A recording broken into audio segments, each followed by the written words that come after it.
அதிமுக தொடங்கிய காலம் முதலிருந்து அதிமுகவில் தனது பங்களிப்பை அளித்திருந்த மூத்த நிர்வாகியான ஜேசிடி பிரபாகரன் தாவேகாவில் இணைந்திருக்கிறார். அவரிடம் சில முக்கியமான கேள்விகளை முன்வைக்கலாம். சார் வணக்கம். அதிமுகவில் மிக நீண்ட முக்கியமான உறுப்பினர்களை நீங்களும் ஒருத்தர். இன்றைக்கு தாவேகாவில் சேர்ந்திருக்கீங்க. இது எப்படி பார்க்குறீங்க? இதற்கான முக்கிய காரணம் என்ன சார்? சன் டிவி நேயர்களுக்கு என்னுடைய புத்தாண்டு பொங்கல் நல்வாழ்த்துக்களை நான் தெரிவித்துக் கொள்கிறேன். தாவேகாவில் ஏன் சேர்ந்தீர்கள் என்ற கேள்விக்கு நீண்ட நெடிய விளக்கம் அளிக்க வேண்டியிருந்தாலும் சுருக்கமாக நான் சொல்ல விரும்புவது, மக்கள் மாற்றத்தை விரும்புகிறார்கள். தமிழ்நாட்டு மக்கள் ஏங்கி ஏங்கி ஏமாந்து போன கதை இனி தொடரக்கூடாது என்று விரும்புகிறார்கள். அந்த மாற்றத்தை, ஏற்றத்தை நிச்சயமாக தளபதி விஜய் அவர்களால் ஏற்படுத்த முடியும் என்று நம்புகிறார்கள். இதை நான் எப்படி பார்க்கின்றேன் என்றால், புரட்சித் தலைவர் எம்ஜிஆர் இந்த இயக்கத்தை ஆரம்பித்த நேரத்தில் இவரால் முடியுமா, இவருக்கு என்ன தெரியும், அரசியல் தெரியுமா, இலக்கியம் தெரியுமா, கணக்கு தெரியுமா என்று கேள்வி கேட்டு எங்களை போன்ற அன்றைக்கு கல்லூரியில் இணைந்தவர்களை பார்த்து கேலி பேசியவர்கள் ஏராளம். இன்றைய நிலைமையும் தளபதி விஜய் அவர்களை நோக்கி அணி அணியாக அலை அலையாக இளைஞர் பட்டாளம் இன்றைக்கு அவரை நெருங்கி கொண்டிருக்கிறது, ஆர்ப்பரித்து கொண்டிருக்கிறது. குறிப்பாக தாய்மார்கள், இளம் பெண்கள் அவர் மீண்டும் வர வேண்டும், ஆட்சி பொறுப்பை ஏற்க வேண்டும், முதல்வராக வர வேண்டும் என்பதில் உறுதியாக இருப்பதை நாள்தோறும் நாங்கள் பார்த்து கொண்டிருக்கிறோம். என்னை பொறுத்த வரைக்கும் பொதுவாழ்வில் இருக்கின்றவர்கள் நல்லவர்களாக இருக்க வேண்டும், வல்லவர்களாக இருக்க வேண்டும். ஒரு நல்லவரை நாடித்தான் புரட்சித் தலைவர் எம்ஜிஆருடைய அணியில் சேர்ந்தோம். அவர் அடியொற்றி நடந்தோம்.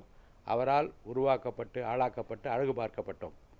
இப்போதும் அந்த நம்பிக்கையோடு மீண்டும் ஒரு எம்ஜிஆரின் கொள்கைகளை, புரட்சித் தலைவர் அம்மாவின் கொள்கைகளை, புரட்சித் தலைவர் கண்ட கனவை நிறைவேற்றுகிற, அண்ணாவின் லட்சியங்களை நிறைவேற்றுகிற ஒரு தலைவர் கிடைக்க மாட்டாரா என்கின்ற அந்த இயக்கத்தை போக்குகிற ஒரு மாபெரும் தலைவராக தளபதி விஜய் இருப்பதை பார்த்து அந்த இயக்கத்தில் நான் என்னை இணைத்து கொண்டிருக்கிறேன்.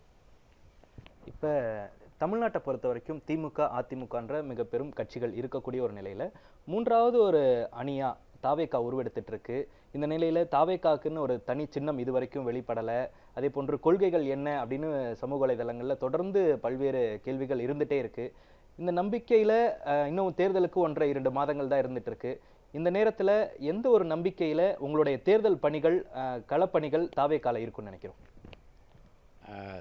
தேர்தல் எந்த நேரத்தில் வந்தாலும் இன்றைக்கு தமிழக வெற்றிக் கழகத்தை பொறுத்த வரைக்கும் வெற்றிக்கனியை பறிப்பதற்கு களத்தை தயாராக அவர்கள் வைத்திருக்கிறதை நான் பார்க்கிறேன். ஏறத்தாழ 10 லட்சம் உறுப்பினர்களுக்கு மேலே நிர்வாகிகள் எல்லாம் நிரப்பப்பட்டு, பூத் கமிட்டியெல்லாம் ஏற்படுத்தப்பட்டு ஒரு அமைதி புரட்சி இன்றைக்கு தாவேகா நடந்து கொண்டிருக்கிறது.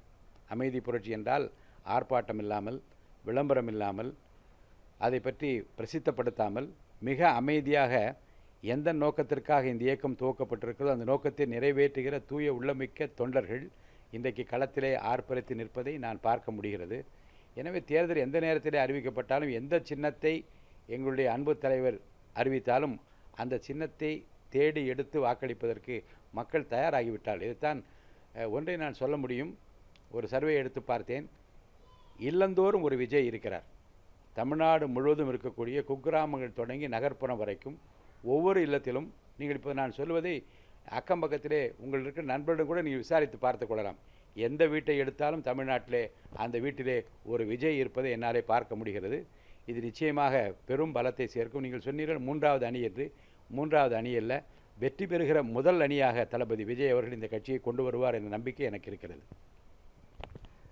அதிமுகவில் மறைந்த முன்னாள் முதலமைச்சர் அவர்களுடைய மறைவிற்கு பிறகு 3 அணிகளா 4 அணிகளா தொடர்ந்து எடப்பாடி பழனிசாமி ஒரு பக்கம், ஓ பன்னீர்செல்வம் ஒரு பக்கம், சசிகலா, டிடிவி தினகரன் தனித்தனியாக இருந்துகிட்டே இருக்கிறாங்க. நீங்களும் ஒரு புறம் ஓ பன்னீர்செல்வம் அவர்களுக்கு ஆதரவு தெரிவிச்சிருந்தீங்க. அந்த இணைப்பு, அதன் பிறகு இருந்திருக்கக்கூடிய அந்த ஒரு பிளவு, தற்பிருக்கக்கூடிய ஒரு நிலைமை, இதை எப்படி பார்க்குறோம் சார்? ஒற்றை தலைமை வேண்டும் என்று அனைத்திந்திய அண்ணா திராவிட முன்னேற்ற கழக தலைமை கழகத்தில் பாரத ரத்னா புரட்சித் தலைவர் எம்ஜிஆர் மாளிகை என்று பெயர் சூட்ட வேண்டும் என்று நான் வாதாடி போராடி அனைவருடைய ஆசையோடு பெயர் வைக்கப்பட்ட அந்த மாளிகையில் நடந்த ஒரு கூட்டத்தில் திடீரென்று ஒற்றை தலைமை என்ற ஒரு குரலை எழுப்பினார்கள். ஏறத்தாழ 22 முன்னாள் அமைச்சர்கள் அதை ஒட்டி பேசினார்கள். 23வது ஆளாக பேச எழுந்த நான், சூழ்ச்சியும் தந்திரமும் தெரியாத ஒரு தலைவரை தனிமைப்படுத்தி ஒற்றை தலைமை என்று சொல்வதை நான் ஏற்க முடியாது. 2 தலைவர்களும் ஒரே நேரத்தில் அறிக்கை வெளியிட வேண்டும், ஒரே காரில் செல்ல வேண்டும், ஒரே நேரத்தில் மேடை ஏற வேண்டும், எந்த ஊருக்கு சென்றாலும் ஒரே நேரத்தில் மேடை ஏறி பேச வேண்டும் என்று வைத்துக் கொள்ளலாமே தவிர, ஒற்றை தலைமை என்று ஒருவரை ஒதுக்கிவிட்டு வைப்பது என்பது இந்த கட்சியை பிளவுபடுத்திவிடும் என்று தெளிவாக நான் பேசினேன். நிறைய எதிர்ப்பு குரலெல்லாம் எழுந்தது. அதையும் மீறி அதை நான் பேசி 2 பேரும் தேர்தலில் ஒற்றை வாக்குச்சீட்டின் மூலமாக தேர்ந்தெடுக்கப்பட்டு ஒருங்கிணைப்பாளர் என்று ஒருவரும் இணை ஒருங்கிணைப்பாளர் என்று ஒருவரும் வெற்றி பெற்று கையிலே செங்கோலை பிடித்து கொண்டு கேக் ஊட்டி கொண்டு கிரீடம் வைத்து கொண்டு அது பத்திரிகையெல்லாம் வந்த பிறகு 5 மாதத்துக்குள்ளாகவே ஒற்றை தலைமை என்று சொல்வதை ஏற்க முடியாது என்று நான் வாதிட்டேன். இதில் என்ன காரணம் என்று சொன்னால், சின்னஞ்சிறு வயதில் கல்லூரி மாணவனாக இருக்கிற போது நான் அனைத்து இந்திய அண்ணா திராவிட முன்னேற்ற கழகத்திலே சேர்ந்தபோது மிகப்பெரிய நெருக்கடியெல்லாம் ஏற்பட்டது. அப்போது காவல்துறையைச் சேர்ந்தவர்கள் எனக்கு நிறைய ஆலோசனைகள் எல்லாம் சொல்லி இந்த இயக்கத்தில் சேரக்கூடாது என்று வலியுறுத்தி பேசினார். புரட்சித் தலைவர் அழைக்கக்கூடாது, ஏழை மாணவர் மதிய உணவு திட்டத்தை அவர் கையால் ஆரம்பிக்கக்கூடாது ரயில்வே கல்லூரியில் என்றெல்லாம் அவர் சொன்னபோது ஒருவர் என்னை கேட்டார், என்ன கொள்கை கோட்பாடு உங்கள் தலைவருக்கு தெரியும் இந்த கட்சியில் சேர்ந்தீர்கள் என்று கேட்டார். நான் சொன்னேன், இந்த கட்சியிலே பொது வாழ்வில் ஒருவர் நல்லவர், ஒருவர் கெட்டவர், நல்லவர் பக்கம் நிற்பதை நான் விரும்புகிறேன் என்று சொன்னேன். பின்னாளிலும் ஒரு நியாயம் என்று பட்டதை உணர்ந்த காரணத்தினாலே தான் தர்ம யுத்தம் என்று அண்ணன் ஓபிஎஸ் துவங்கிய போது ஒரு குடும்பத்தின் பிடியில் அந்த கட்சி இருக்கக்கூடாது, அந்த குடும்பத்தின் பிடியில் இந்த கட்சியை மீட்க வேண்டும் என்ற லட்சியத்தை நிறைவேற்றுவதற்காக அவரோடு நின்றேன். அதில் மாபெரும் வெற்றியை அவர் அடைந்தார். அவருக்கு நான் உறுதுணையாக இருந்ததை இன்றைக்கு நான் பெருமையாக கருதுகின்றேன். ஒரு குடும்பத்தின் பிடியிலிருந்து மீட்கப்பட்ட ஒரு கட்சி ஒரு தனிநபரின் பிடிவாதத்தினாலே அழிந்து போகிறதே என்ற கவலை எனக்கு நிறைய இருந்தது. அதைத்தான் அந்த நியாயத்துக்காகத்தான், அந்த தர்மத்துக்காகத்தான் நிறைய பேர் அவரோடு இல்லை என்று தெரிந்தும், நிறைய எம்எல்ஏக்கள் இல்லை, எம்பிக்கள் இல்லை, அவருக்கு பெருவாரியான ஆதரவு இல்லை என்று தெரிந்தும் கூட அண்ணன் ஓபிஎஸ் அவர்களை நான் ஆதரித்த காரணமே நியாயத்தின் பக்கம் நிற்க வேண்டும். 5 ஆண்டு கால பதவிக்காக வாக்கெடுப்பு நடத்தி வெற்றி பெற்ற பிறகு ஒற்றை தலைமை என்று சொல்வது தவறு என்று கருதி நியாயத்தின் பக்கம் நான் நின்றேன். பின்னாளில் பாஜகவோடு அவர் நெருக்கம் காட்டியதும், ஒரு அடிமை போல நடத்தப்பட்டதும், அவர்கள் அடியொற்றி நடப்பதுதான் தலையாய கடமை என்று அவர் போகின்ற பாதையும் பிடிக்காத காரணத்தினாலே இனி எல்லா பிரிந்திருக்கிற தலைவர்களும் ஒன்றுபட வேண்டும் என்று அண்ணன் புகழேந்தி அவர்களும் அண்ணன் கே.சி. பழனிசாமி அவர்களும் நானும் 3 பேரும் இணைந்து ஒன்றுபட்டால் உண்டு வாழ்வு, நம்மில் ஒற்றுமை நீங்கள் அனைவருக்கும் தாழ்வும் என்று ஒரு இயக்கத்தை ஆரம்பித்து ஒன்றுபடுத்த முயற்சித்தோம். அதிலே மிகப்பெரிய தோல்வி எங்களுக்கு கிடைத்தது. என்று சொன்னால் தொண்டர்கள் விரும்புவதை, இயக்கம் விரும்புவதை ஏற்றுக்கொள்ளாத தலைவர்களாக இந்த 4 பேரை நான் பார்த்தேன். நான் திரு எடப்பாடி பழனிசாமி அவர்கள் மீது மட்டும் நான் தவறு சொல்ல மாட்டேன். 4 பேர் மீதும் பல்வேறு காலகட்டங்களில் தவறு இருப்பதை நான் உணர்ந்து கொண்டேன். எனவே அமைதியாக இருப்பது நல்லது, பொறுத்திருந்து பார்ப்போம் என்று பொறுத்து பார்த்தேன். ஆனால் தேர்தல் களத்தில் நிச்சயமாக ஒரு நல்லாட்சி மலர வேண்டும். எங்களை பொறுத்த வரைக்கும் ஒன்றுதான், புரட்சித் தலைவர் பெயரை சொல்வதற்கு, புரட்சித் தலைவர் அம்மா அவர்கள் பெயரை சொல்வதற்கு, அவருடைய லட்சியங்களை நிறைவேற்றுவதற்கு, அண்ணாவின் லட்சியங்களை தலைமேற்கொண்டு சிறமேற்கொண்டு செய்த புரட்சித் தலைவரின் லட்சியங்களை புரட்சித் தலைவர் அம்மாவின் பாதையில் செல்லக்கூடிய ஒரு கட்சியாக தளபதி விஜய் அவர்களை நான் பார்த்தேன். அவருடைய நடவடிக்கை நான் கவனித்தேன். நான் அவருடைய சினிமாவெல்லாம் நிறைய பார்த்ததே கிடையாது, ஓரிரு படங்களை பார்த்திருக்கிறேன். ஆனால் வெளியிலே பொது வாழ்வில் அவர் காட்டுகின்ற ஆர்வமும் வேகமும் இன்றைக்கு ஒரு மாபெரும் சக்தியாக அவர் உருவாகி கொண்டிருப்பது என்னால் உணர முடிந்தது. மீண்டும் அனைத்திந்திய அண்ணா திராவிட முன்னேற்ற கழகம் போல அண்ணாவின் புகழை, புரட்சித் தலைவரின் புகழை, புரட்சித் தலைவர் அம்மாவின் பெருமையை சொல்வதற்கு ஏற்ற இடமாக இதை கருதித்தான் இந்த இயக்கத்தில் நான் என்னை இணைத்துக் கொண்டிருக்கிறேன். ஒரு குடும்பத்தினுடைய பிடியில் இருக்க கட்சியை மீட்கணும் அப்படின்னு ஓபிஎஸ் அவர்களுடைய ஆதரவு தெரிவிச்சிருந்தீங்க. அதன் பிறகு அதே பன்னீர்செல்வம் மீண்டும் சசிகலாவையும் அதே போல டிடிவி தினகரனையும் சேர்த்துக்கிட்டாரு, அவங்களோட இணைந்து பயணிக்க முடிவெடுத்திருந்தாரு. இது தொடர்பான ஒரு கருத்துக்கள் நீங்க ஏதாவது ஓபிஎஸ் கிட்ட பகிர்ந்துக்கிட்டீங்களா? என்ன சொன்னார் அவர்? அருமை அண்ணன் ஓபிஎஸ் அவர்கள் ரொம்ப ரொம்ப நல்லவர். அவரிடம் எப்போது மாண்புமிகு அண்ணன் எடப்பாடி பழனிசாமி அவர்களை பாஜக அழைத்து டெல்லியிலே பூச்சென்று கொடுத்து முதலில் ஏற்பட்ட ஒரு கூட்டணியில் அங்கமாக இருப்பார் என்று அறிவித்தார்களோ, அன்றைக்கு மாண்புமிகு அண்ணன் எங்களுக்கு ஆலோசகராக இருந்த பண்ருட்டி ராமச்சந்திரன் மாபெரும் தலைவர் அவர்களும் நாங்களும் இணைந்து நின்று ஒரு வார்த்தையை சொன்னோம். எட்டி உதைப்பவன் காலை முத்தமிடுகிறவன் தமிழன் அல்ல என்று ஒரு அறிக்கை எழுதி அவரிடம் கொடுத்து பாஜகவை விட்டு வெளியே வர வேண்டும் என்று வற்புறுத்தினோம். அண்ணன் கூப்பா கிருஷ்ணன் அவர்களும் புகழேந்தி அவர்களும் அதற்கு துணை நின்றார்கள். ஆனால் என்ன நடந்தது என்றால், ஐயோ அதெல்லாம் இப்போது வேண்டாம் என்று சொல்லிவிட்டு பத்திரிகை நிருபரை பார்த்து 2 முறை பிரதம அமைச்சராக இருந்தவர், மூன்றாம் முறை அவர்தான் பிரதம அமைச்சராக வர வேண்டும் என்று அறிவித்தார். ஒரு பக்கத்தில் இருவேறு கூறுகளாக பிரிந்திருக்கிற அனைத்து இந்திய அண்ணா திமுகவில் ஒரு அணியை அழைத்து பூச்சென்று கொடுத்து அவருடைய இணைப்பிலே சேர்த்து கொண்ட பிறகு நமக்கு என்ன அங்கே வேலை இருக்கிறது என்று வெளியே வந்திருக்க வேண்டும். வராது எங்களுக்கு மன வருத்தம். அப்புறம் இந்த குடும்பத்தின் பிடியிலே இருந்து மீட்ட பிறகு மீண்டும் அவர்களெல்லாம் அரவணைத்து தான் செல்ல வேண்டும் என்கிற போது ஒன்றை நீங்கள் உணர்ந்து கொள்ள வேண்டும். இந்த கட்சிக்கு சகோதரர் தினகரன் ஆற்றிய பணிகளும், இந்த கட்சிக்கு சகோதரி சசிகலா அவர்கள் ஆற்றிய பணிகளும், நிச்சயமாக அண்ணன் ஓபிஎஸ் அவர்கள் ஆற்றிய பணிகளும் அனைவரும் ஏற்று அவர்களுக்குரிய பங்களிப்பு அளிக்க வேண்டும் என்பதில் யாருக்கு எந்த விதமான ஆட்சேபனையும் இருக்க முடியாது. ஒருவருடைய ஆதிக்கம் இருக்கக்கூடாது, குடும்பத்தின் பிடியில் இந்த கட்சி இருக்கக்கூடாது, குடும்பத்தின் ஆதிக்கம் இந்த கட்சியை பாடுபடுத்தி விடக்கூடாது என்கின்ற அந்த கவலை இல்லாத போது யாரை சேர்த்து கொண்டால் என்ன? எல்லோரும் இணைய வேண்டும் என்பதுதான் நம்முடைய நோக்கம். அவரவருக்குரிய பங்கை அவரவருக்கு அளிக்க வேண்டும் என்பதுதான் நோக்கம். அப்படி பகிர்ந்து அளிப்பதன் மூலமாகத்தான் இந்த கட்சி நிலை பெற முடியும், மக்களுடைய எதிர்பார்ப்பை நிறைவேற்ற முடியும் என்ற அந்த நம்பிக்கையில் தான் பேச்சுவார்த்தை நடத்துவதன் மூலமாக ஒன்றுபட்டால் நமக்கு உண்டு வாழ்வு என்பதை நாங்கள் தெளிவுபடுத்தி கொண்டே வந்தோம். ஆனால் ஒரு காலகட்டத்திலும் இது இணையப் போவதில்லை என்பதற்கு அது யார் தடை என்று நான் இப்போது சொல்ல விரும்பவில்லை. என்னை பொறுத்த வரைக்கும் இந்த இயக்கம் இன்னொரு கட்சியினுடைய பிடியில் இருக்கக்கூடாது என்று என்னுடைய விருப்பம். இந்த இயக்கத்தினுடைய முடிவு தொண்டர் கையில் இருக்க வேண்டும், அது இன்னொரு கட்சியினுடைய கையில் இருக்கக்கூடாது என்பதை நாங்கள் வலியுறுத்துகிறோம், ஆணித்தரமாக இருக்கிறோம். அப்படிப்பட்ட ஒரு கொள்கையை, ஒரு கொள்கை எதிரி பாஜக என்று தளபதி விஜய் அவர்கள் அறிவித்த பிறகு அதை ஏற்றுக்கொண்டு அவரோடு இணைந்திருக்கிறோம். அதிமுகவை பொறுத்த வரைக்கும் தலைமை தான் பிரச்சனையா அப்படின்ற ஒரு கேள்வி இருந்துகிட்டே இருக்குது. ஓபிஎஸ்ஸாக இருக்கட்டும் அல்லது சசிகலா அவர்களையாக இருக்கட்டும், கட்சியில் சேர்த்து கொண்டால் தன்னுடைய தலைமைக்கு பாதிப்பு வரும் அப்படின்றதுனால தான் இபிஎஸ் இந்த 3 பேரையுமே சேர்க்கலை அப்படின்னு நினைக்கிறீங்களா? ஒருபுறம் டிடிவி தினகரனும் எடப்பாடி பழனிசாமியை நான் ஏற்க முடியாது அப்படின்றத சொல்லிகிட்டே இருக்காரு. தலைமை தான் அதிமுகவில் தற்போது பிரச்சனையா? திரு எடப்பாடி பழனிசாமி அவர்களை தலைமையை ஏற்க முடியாது என்று சொல்லிவிட்ட பிறகு அவரை பொறுத்த வரைக்கும் தனி கட்சி நடத்தி கொண்டிருக்கிறார். அப்படி சொன்ன பிறகு இந்த கட்சியை இணைப்பதற்குரிய வாய்ப்பு அவருக்கு இல்லாமல் போய்விடுகிறது. ஆனால் எந்த தியாகமும் செய்ய தயார் என்று மாண்புமிகு அண்ணன் ஓபிஎஸ் சொன்ன பிறகு அவரை உடனே சேர்த்து கொண்டிருக்க வேண்டும். காலில் விழுந்தாவது என்னை சேர்த்துக் கொள்ளுங்கள் என்று ஒரு கூக்குரல் எழுந்தபோது தொண்டர்களை சேர்த்துக் கொள்வது அறிவிப்பு வெளியிட வேண்டும். ஒன்று நான் சொல்கிறேன், ஒரு முறை கூட நான் ஒரு ஆலோசனை சொன்னேன். கட்சியை தன்னுடைய பிடியிலே கச்சிதமாக வைத்துக் கொண்டிருக்கிறார் திரு எடப்பாடி பழனிசாமி, அதில் ஆட்சேபனை இல்லை. யாரும் அவரிடமிருந்து இந்த 3 பேரிடம் போகவில்லை, இந்த 3 பேரிடமிருந்து அங்கே போய் கொண்டு தான் இருந்தார்கள்.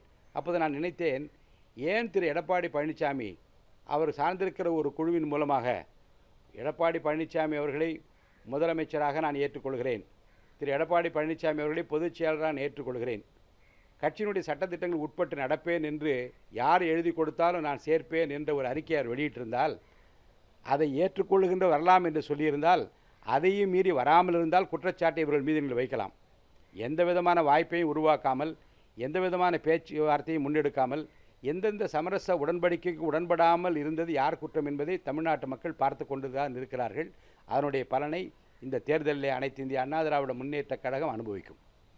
ஓபிஎஸ் அவர்களை பாஜக தான் இயக்குதுன்னு ஆரம்பத்தில் குற்றம் சொல்லிட்டு இருந்தாங்க. அதன் பிறகு தற்போதைய நிலைமையை பார்க்கும் பொழுது அதிமுகவையே பாஜக தான் இயக்குது அப்படின்ற ஒரு பார்வை இருந்துகிட்டே இருக்குது. அதே போல் கடந்த நாடாளுமன்ற தேர்தலின் பொழுதும் ஓபிஎஸ் அவர்கள் ராமநாதபுரம் தொகுதியில் போட்டிட்டு இருந்தார்.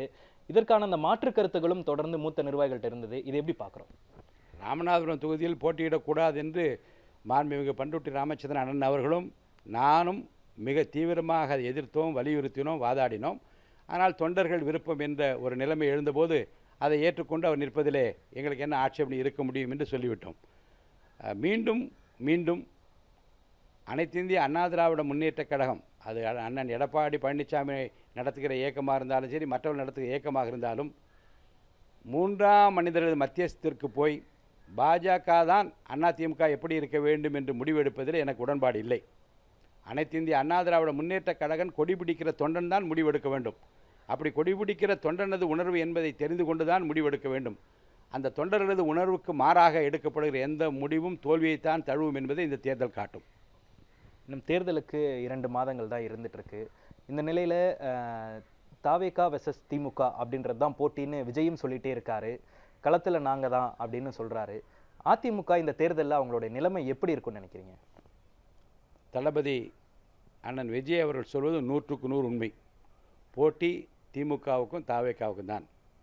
அந்த போட்டியிலே முதலிடத்தை பெறுது வெற்றி கிரீடத்தை சுட்டி கொள்ளப் போவது தளபதி விஜய் அவர்கள்தான் என்பதை நாடு பார்க்கும்.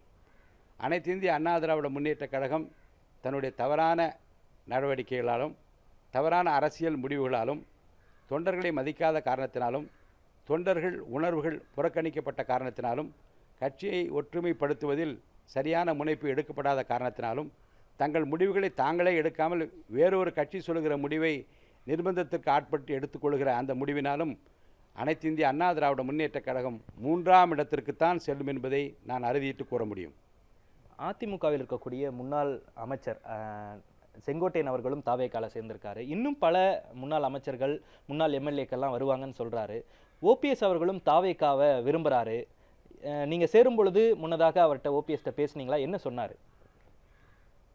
மாண்புமிகு அண்ணன் ஓபிஎஸ் அவர்கள் ஒரு கூட்டம் சென்ற மாதம் 23ஆம் தேதி நடத்தியிருக்கிறார்.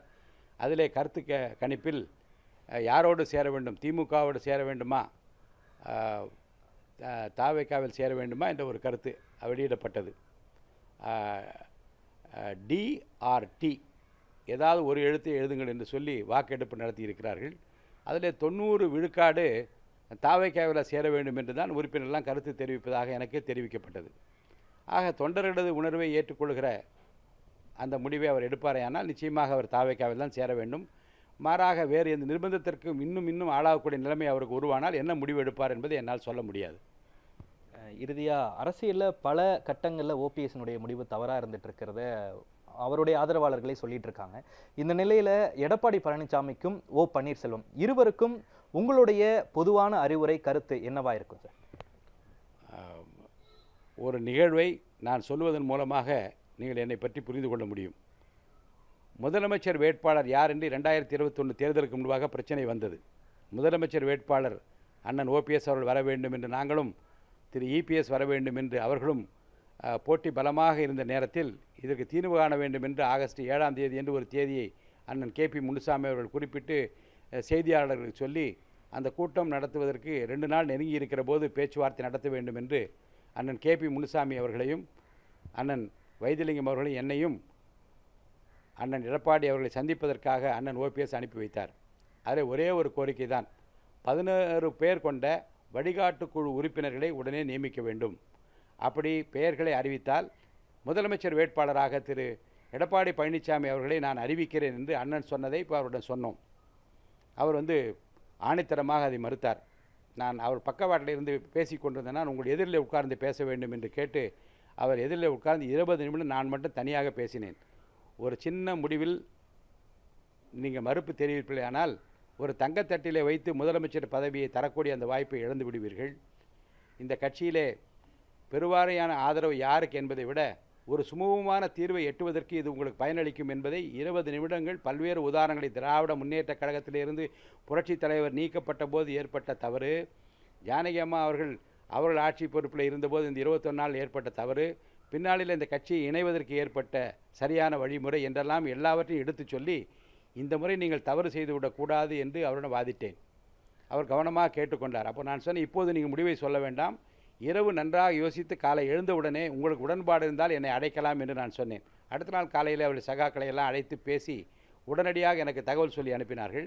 மாலை அவரை சந்திக்கிற போது சொன்னார், 11 பேர் கொண்ட குழுவை நியமிக்கலாம் என்று சொல்லிவிடலாம், முதலமைச்சர் என்று அவர் என்னை சொல்லட்டும், 17 பேர் கொண்ட பெயர்களை பின்னால் அறிவிக்கலாம் என்றார். அப்போ நான் உடனே சொன்னேன், அண்ணே கல்யாணத்துக்கு வா என்று சொல்லிவிட்டீர்கள், எல்லோரும் வந்து விட்டோம், தாலி கட்டி ஆகிவிட்டது, எல்லாருக்கும் விருந்து இன்னும் 2 நாளைக்கு பிறகு வைக்கிறேன் என்று சொன்னால் என்ன நியாயம் என்னது, பேரையும் சொல்லிவிடுங்களேன், அது என்ன இருக்கிறது உங்களுக்கு என்று நான் சொன்னேன். அவருக்கு என்ன கவலை என்றால் 5 பேர் ஓபிஎஸ் அண்ணன், 6 பேர் அவர், ஒரு 11வது நடுநிலை வைக்கக்கூடிய இடத்தில் இருக்கக்கூடிய அண்ணன் மதுசூதன் என்ன செய்வாரோ என்ற கவலை அவருக்கு இருப்பதாக எனக்கு மனதிலே பட்டது.